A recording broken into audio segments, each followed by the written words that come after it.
सकती हैं। अच्छा, महिलाओं को किस तरह रहना चाहिए जो सड़कों पर है? अगर हम कहें तो अभी के समय में काफ़ी छेड़छाड़ होता है। अगर हम कहें तो महिलाओं को किस तरह रहना चाहिए जो उन्हें खुद सुरक्षित महसूस कर पाएंगे? देखिए, सबसे पहले तो ये समाज को महिलाओं के प्रति सोच बदलने की ज़रूरत है। महिलाओं को पहनने या ओढ़ने की, इस पे पाबंदी लगाने से पहले समाज को अपना नज़रिया बदलना होगा कि वो किस तरह से किसी नारी को किस तरह से वो देख रहे हैं। तो पहले सबसे पहले तो सोच बदलने की ज़रूरत है। महिलाओं को तो बाद में बदलने के लिए या किसी के लिए प्रेशर दे सकते हैं, लेकिन पहले समाज को अपनी सोच बदलने की ज़रूरत है। यानी कि समाज के सोच पर निर्भर करता है। हाँ। अभी हमारे साथ जो जुड़ रहे हैं कोऑपरेटिव कॉलेज के कुछ शिक्षिका मौजूद हैं और शिक्षिका से बातचीत करेंगे। महिला दिवस के शुभ अवसर पे कुछ बातचीत करेंगे इनसे। सबसे पहला सवाल रहेगा, मैडम, महिला दिवस जो मनाया जाता है, महिलाओं को क्या धरातल पर क्या उनके सुरक्षा के लिए प्रशासनिक व्यवस्था या सिस्टम किसी प्रकार का क्या उनमें समस्या भी आता है महिलाओं को? महिलाओं के लिए माननीय मुख्यमंत्री ने एक संस्था बनाया है, बाल और महिला विकास संस्था है। उसमें महिला डोमेस्टिक वायलेंस जितना होता है, डोमेस्टिक जैसे घरेलू हिंसा जो होती है, उसमें जाके शिकायत कर सकती है। इसके अलावा भ्रूण हत्या और आपको बाल दहेज प्रथा और बाल विवाह, ये सभी से संबंधित जो भी समस्या है उसको वो संस्था के द्वारा सुलझाया जाता है। महिला उस संस्था में जाके शिकायत कर सकती है। अच्छा मैडम, आपसे सवाल रहेगा कि महिला के ही साथ नहीं बल्कि अभी के समय में हम कह सकते हैं डिजिटल इंडिया है, लेकिन धरातल पर क्या डिजिटल तरीका से महिलाएं कोई कार्य कर पाती है? हाँ, ये है डिजिटल इंडिया पे जो भी है धरातल पर वो काम पहले जानकारी नहीं है। जैसे लड़कों को जितना जानकारी है कि किस तरह से हम अपना ये अपने बारे में, अपनी सुरक्षा के बारे में हो या पढ़ाई लिखाई के बारे में, तो उस तरह से उतना हैंडल नहीं कर पाती है। लेकिन ये सोशल मीडिया के द्वारा फिर भी अभी बहुत सी लड़कियां या महिलाएं जो भी है उनके साथ दुर्व्यवहार होता है, वो अपना वीडियो डालती है तो उसको सपोर्ट मिलता है प्रशासन के तरफ से, या जो भी एनजीओ है या जो भी संस्था चलाई है मुख्यमंत्री सरकार, हमारी सरकार जो भी चलाई है, उनको सहयोग मिलता है और वहाँ तक वो पहुँच पाती है तो सहयोग मिलता ही है, मिलता उनको।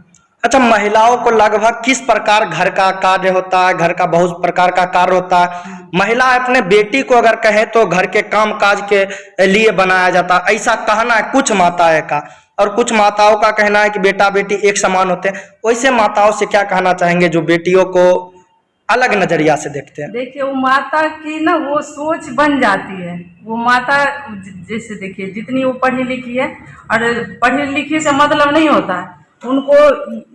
हम लोग क्या हैं, हम लोग जब जन्म छोटे थे तो वही सिखाया ही जाता है। जैसे हम ही लोग का देखो, हम लोग को खिलौना दिया जाता है, किचन का सामान दिया जाता है, या किचन में ही सिखाया जाता है ये करो वो करो, या घर के काम को सिखा। अब बच्चों को खिलौना दिया जाता है, फुटबॉल, कार, बैट बॉल, इस तरह का खिलौना दिया जाता है। तो मतलब मेरी माँ भी है जो इसी समाज से है, वो भी बचपन से यही देखते हुए आई है, तो अपनी बेटियों को भी यही सिखाती है।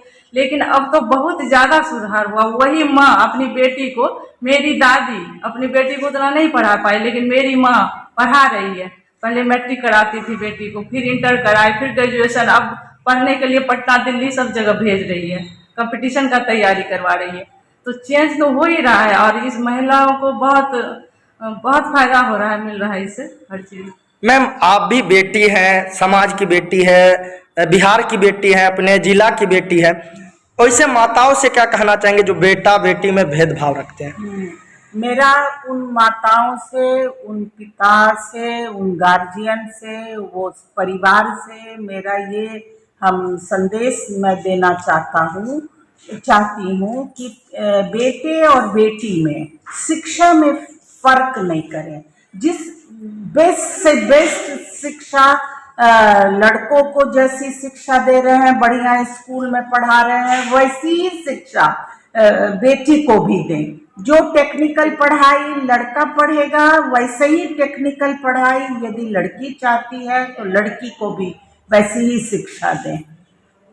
एक बात हम बोलना चाहेंगे इसमें, माँ पढ़ा बाप सब बेटी को भी पढ़ाना चाहते हैं, लेकिन उनका एक होता है ना कि हम अभी कोई भी चीज़ 1 लाख 2 लाख 3 लाख जिस तरह से जो डिग्री देंगे उसमें खर्च बढ़ेगा, तो उनको लगता है कि इतना पढ़ा देने के बाद भी हमको दहेज देना ही है, तो ये पैसा बचा के दहेज के लिए इकट्ठा करना होता है, उन लोगों को दहेज के लिए भी जमा करना होता है। तो इसीलिए लड़कियों को थोड़ा कम पढ़ा देते हैं, हमको तो भेजना है, कुछ भी कर लें दहेज तो देना ही है।